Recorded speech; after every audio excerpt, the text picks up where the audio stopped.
आदरणीय अध्यक्ष महोदय,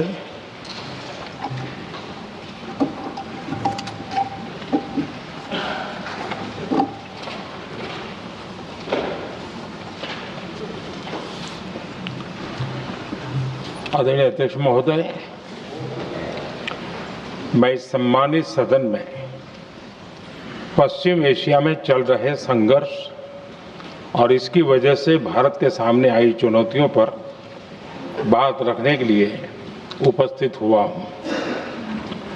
इस समय पश्चिमी एशिया की हालत चिंताजनक है। बीते 2-3 हफ्तों में जयशंकर जी ने और हरदीप पुरी जी ने इस विषय पर सदन को जरूरी जानकारी दी है। अब इस संकट को 3 सप्ताह से ज्यादा हो रहा है। इसका पूरे विश्व की अर्थव्यवस्था पर, लोगों के जीवन पर बहुत ही विपरीत असर हो रहा है। इसलिए पूरी दुनिया इस संकट के जल्द से जल्द समाधान के लिए सभी पक्षों से आग्रह भी कर रही है। अध्यक्ष महोदय, भारत के सामने भी इस युद्ध ने अप्रत्याशित चुनौतियां खड़ी कर दी हैं। ये चुनौतियां आर्थिक भी हैं, नेशनल सिक्योरिटी से जुड़ी भी हैं और मानवीय भी हैं। युद्धरत और युद्ध से प्रभावित देशों के साथ भारत के व्यापक व्यापारिक रिश्ते हैं। जिस क्षेत्र में युद्ध हो रहा है वो दुनिया के दूसरे देशों के साथ हमारे व्यापार का भी एक महत्वपूर्ण रास्ता है। विशेष रूप से कच्चे तेल और गैस की हमारी जरूरतों का एक बड़ा हिस्सा यही क्षेत्र पूरा करता है। हमारे लिए ये रीजन एक और कारण से भी अहम है। लगभग 1 करोड़ भारतीय खाड़ी देशों में रहते हैं और वहां काम करते हैं। वहां समंदर में जो कमर्शियल शिप चलते हैं उनमें भारतीय क्रू मेंबर्स की संख्या भी बहुत अधिक है। ऐसे अलग अलग कारणों के चलते भारत की चिंताएं स्वाभाविक रूप से अधिक है। इसलिए ये आवश्यक है कि भारत की संसद से इस संकट को लेकर एक मत और एकजुट आवाज दुनिया में जाए।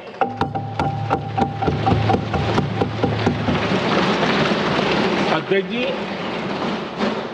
जब से ये युद्ध शुरू हुआ है तब से ही प्रभावित देशों में हर भारतीय को जरूरी मदद दी जा रही है। मैंने खुद पश्चिम एशिया के ज्यादातर देशों के राष्ट्राध्यक्षों के साथ 2 राउंड फोन पर बात की है। सभी ने भारतीयों की सुरक्षा का पूरा आश्वासन दिया है। दुर्भाग्य से इस दौरान कुछ लोगों की दुखद मृत्यु हुई है और कुछ घायल हुए हैं। ऐसे मुश्किल हालात में परिवारजनों को आवश्यक मदद दी जा रही है। जो घायल है उनका बेहतर इलाज सुनिश्चित कराया जा रहा है। अध्यक्ष जी, प्रभावित देशों में हमारे जितने भी मिशन हैं वो निरंतर भारतीयों की मदद करने में जुटे हैं। वहां काम करने वाले भारतीय हो या फिर जो टूरिस्ट वहां गए हैं, सभी को हर संभव मदद दी जा रही है। हमारे मिशन नियमित रूप से एडवाइजरी जारी कर रहे हैं।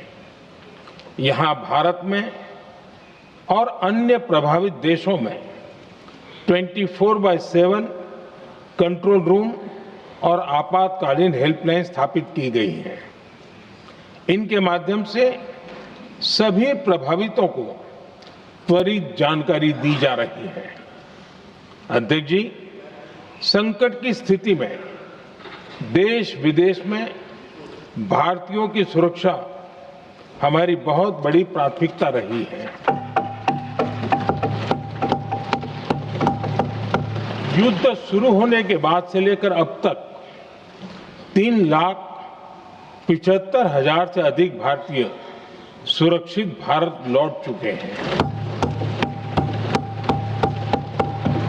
ईरान से ही अभी तक लगभग 1,000 भारतीय सुरक्षित वापस लौटे हैं। इनमें 700 से अधिक मेडिकल की पढ़ाई करने वाले युवा हैं। खाड़ी देशों में भारतीय स्कूलों में हजारों विद्यार्थी पढ़ते हैं। सीबीएसई ने ऐसे सभी भारतीय स्कूलों में होने वाली कक्षा 10वीं और 12वीं की निर्धारित परीक्षाओं को रद्द कर दिया है। इन बच्चों की पढ़ाई निर्बाध चलती रहे, इसके लिए सीबीएसई उचित कदम उठा रही है। यानी सरकार संवेदनशील भी है, सतर्क भी है और हर सहायता के लिए तत्पर भी है। माननीय अध्यक्ष जी, भारत में बड़ी मात्रा में कच्चा तेल, गैस और फर्टिलाइजर जैसी अनेक जरूरी चीजें हॉर्मुज स्ट्रेट के रास्ते से आती हैं।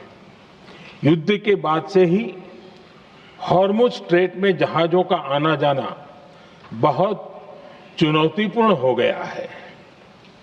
बावजूद इसके हमारी सरकार का ये प्रयास रहा है कि पेट्रोल, डीजल और गैस की सप्लाई बहुत ज्यादा प्रभावित न हो, देश के सामान्य परिवारों को परेशानी भी कम से कम हो, इस पर हमारा फोकस रहा है। हम सभी जानते हैं, देश अपनी जरूरत की 60% एलपीजी आयात करता है।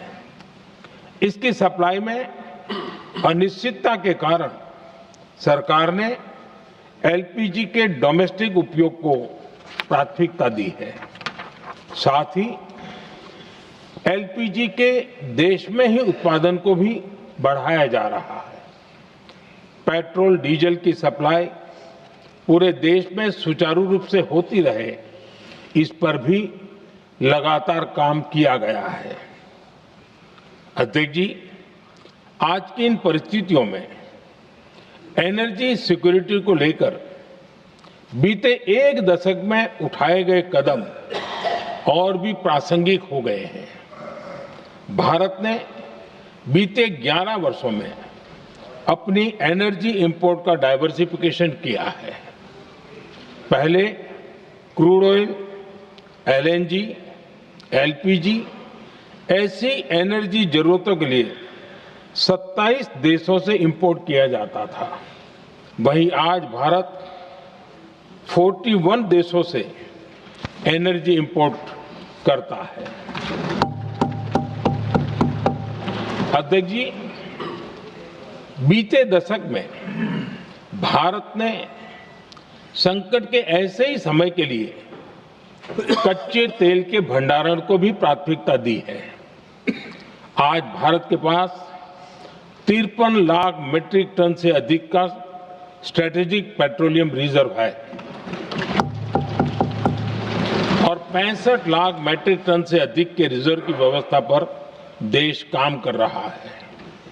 हमारी तेल कंपनियों के पास जो रिजर्व रहता है वो अलग है।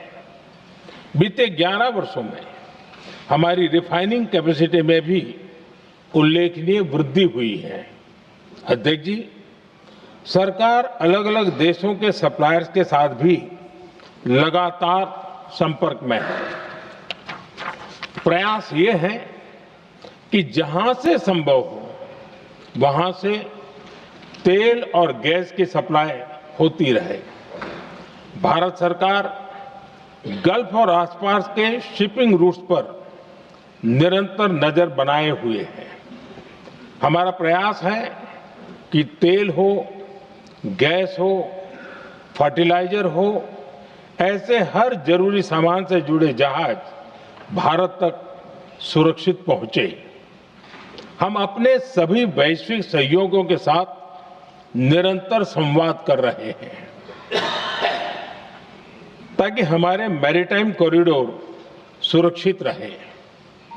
ऐसे प्रयासों के कारण बीते दिनों हॉर्मुज स्ट्रेट में फंसे हमारे कई जहाज भारत आए भी हैं। अध्यक्ष जी, संकट के इस समय में देश की एक और तैयारी भी बहुत काम आ रही है। पिछले 10-11 साल में इथेनॉल के उत्पादन और उसकी ब्लेंडिंग पर अभूतपूर्व काम हुआ है। एक दशक पहले तक देश में सिर्फ 1-1.5% इथेनॉल ब्लेंडिंग कैपेसिटी थी। आज हम पेट्रोल में 20% इथेनॉल ब्लेंडिंग के करीब पहुंच रहे हैं। इसके कारण प्रति वर्ष करीब 4.5 करोड़ बैरल कम ऑयल इंपोर्ट करना पड़ रहा है। ऐसे ही रेलवे के बिजलीकरण से भी बहुत बड़ा फायदा हो रहा है। अगर रेलवे का इतना बिजलीकरण न होता तो हर साल करीब 180 करोड़ लीटर डीजल अतिरिक्त लगता। ऐसे ही हमने मेट्रो का नेटवर्क बढ़ाया है। 2014 में जहां देश में मेट्रो नेटवर्क 250 किलोमीटर से भी कम था, आज ये बढ़कर करीब 1100 किलोमीटर हो गया है। हमने इलेक्ट्रिक मोबिलिटी पर बहुत अधिक बल दिया। केंद्र सरकार ने राज्यों को 15,000 इलेक्ट्रिक बसें चलाने के लिए दी हैं। आज जिस स्केल पर वैकल्पिक ईंधन पर काम हो रहा है, उससे भारत का भविष्य और सुरक्षित होगा।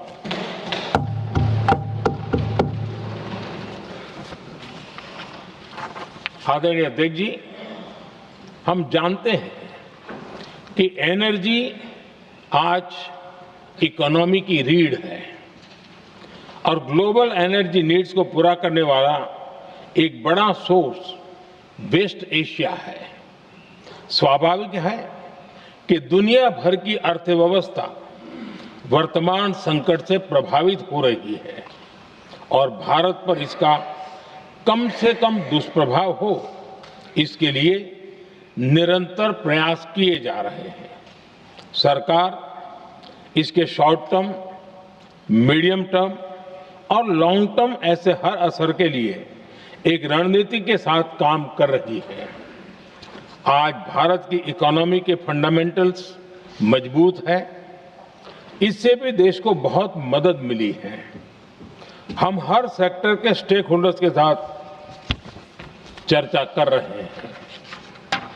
जहां भी जरूरत है उस सेक्टर को आवश्यक सपोर्ट दिया जा रहा है। भारत सरकार ने एक इंटर मिनिस्ट्रियल ग्रुप भी बनाया है। ये ग्रुप हर रोज मिलता है और हमारे इंपोर्ट एक्सपोर्ट में आने वाली हर दिक्कत का आकलन करता है और ये ग्रुप आवश्यक समाधान पर भी निरंतर काम करता है। मुझे पूरा भरोसा है कि सरकार और इंडस्ट्री के साझा प्रयासों से हम परिस्थितियों का बेहतर सामना कर पाएंगे। माननीय अध्यक्ष जी, एक बड़ा सवाल ये है कि युद्ध का खेती पर क्या प्रभाव होगा। देश के किसानों ने हमारे अन्न के भंडार भर रखे हैं, इसलिए भारत के पास पर्याप्त खाद्यान्न है। हमारा ये भी प्रयास है कि खरीफ सीजन की ठीक से बुआई हो सके। सरकार ने बीते सालों में आपात स्थिति से निपटने के लिए खाद की पर्याप्त व्यवस्था भी की है। अतीत में भी हमारी सरकार ने दुनिया के संकटों का बोझ किसानों पर नहीं पड़ने दिया था। कोरोना और उस समय के युद्धों के दौरान उस समय भी ग्लोबल सप्लाई चेन में डिस्टरप्शन आ गई थी। दुनिया के बाजार में यूरिया की एक बोरी 3,000 रुपये तक पहुंच गई, लेकिन भारत के किसानों को वही बोरी 300 रुपये से भी कम कीमत में उपलब्ध कराई गई। अध्यक्ष जी, देश के किसानों को इस प्रकार के संकटों से बचाने के लिए भी बीते वर्षों में अनेक कदम उठाए गए हैं। पिछले एक दशक में देश में 6 यूरिया प्लांट शुरू किए गए हैं। इससे सालाना 76 लाख मैट्रिक टन से अधिक की यूरिया प्रोडक्शन कैपेसिटी जुड़ी है। इस दौरान डीएपी और एनपीकेएस जैसी खाद का घरेलू उत्पादन भी करीब 50 लाख मैट्रिक टन बढ़ाया गया है। इतना ही नहीं, तेल और गैस की तरह खाद के आयात को भी डाइवर्सिफाई किया गया है। ऐसे ही डीएपी और एनपीके के आयात के लिए भी हमने अपने विकल्पों को विस्तार किया है। अध्यक्ष जी, सरकार ने देश के किसानों को made in India nano urea का विकल्प भी दिया है। सरकार किसानों को प्राकृतिक खेती के लिए भी प्रोत्साहित कर रही है। पीएम कुसुम योजना के तहत किसानों को 22 लाख से ज्यादा सोलर पंप दिए गए हैं। इससे भी डीजल पर उनकी निर्भरता कम हुई है। मैं सदन के माध्यम से देश के किसानों को विश्वास दिलाता हूं कि सरकार किसानों की हर संभव मदद करती रहेगी। आदरणीय अध्यक्ष जी, युद्ध का एक बहुत बड़ा चैलेंज ये भी है कि भारत में गर्मी का मौसम शुरू हो रहा है। आने वाले समय में बढ़ती गर्मी के साथ बिजली की डिमांड बढ़ती जाएगी। फिलहाल देश के सभी पावर प्लांट्स के पर्याप्त कोल स्टॉक्स उपलब्ध है। भारत ने लगातार दूसरे साल 100 करोड़ टन कोयला उत्पादन करने का रिकॉर्ड बनाया है।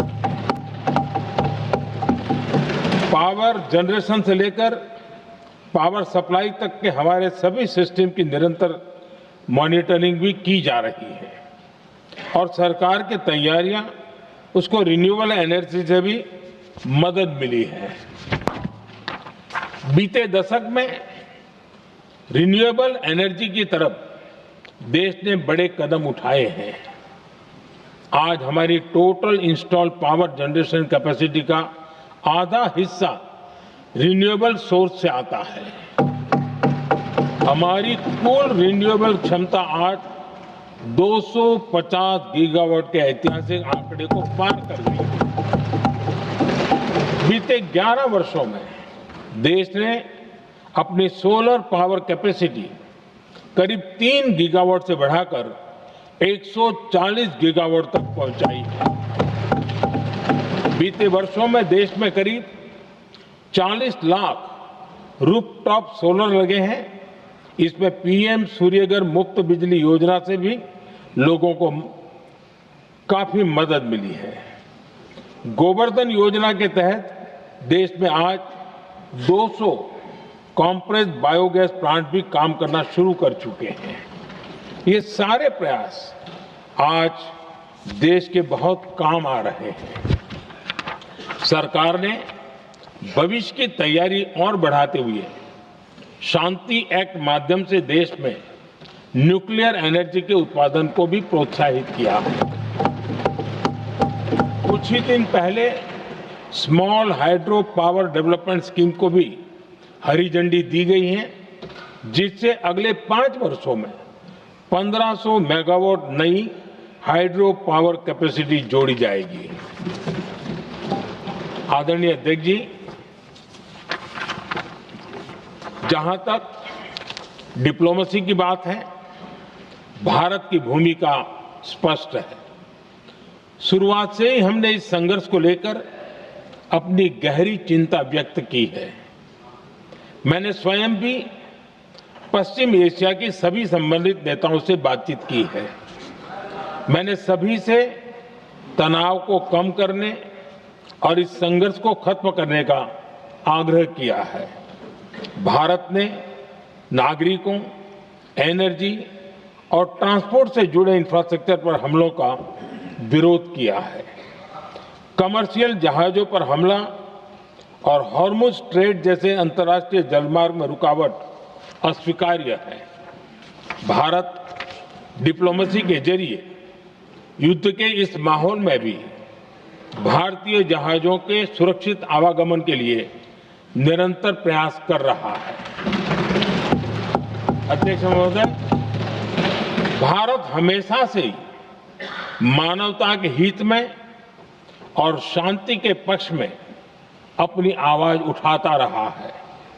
मैं फिर कहूंगा कि बातचीत और कूटनीति ही इस समस्या का समाधान है।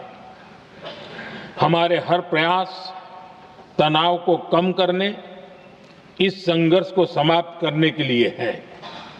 इस युद्ध में किसी के भी जीवन पर संकट मानवता के हित में नहीं है। इसलिए भारत का प्रयास सभी पक्षों को जल्द से जल्द शांतिपूर्ण समाधान के लिए प्रोत्साहित करने का है। अध्यक्ष जी, जब ऐसे संकट आते हैं तो कुछ तत्व इसका गलत फायदा उठाने की कोशिश भी करते हैं। इसलिए कानून व्यवस्था सुनिश्चित करने वाली सभी एजेंसियों को अलर्ट पर रखा गया है। कोस्टल सिक्योरिटी हो, बॉर्डर सिक्योरिटी हो, साइबर सिक्योरिटी हो, स्ट्रेटेजिक इंस्टॉलेशंस हो, सबकी सुरक्षा को और मजबूत किया जा रहा है। अध्यक्ष जी, इस युद्ध के कारण दुनिया में जो कठिन हालात बने हैं, उनका प्रभाव लंबे समय तक बने रहने की आशंका है। इसलिए हमें तैयार रहना होगा, हमें एकजुट रहना होगा।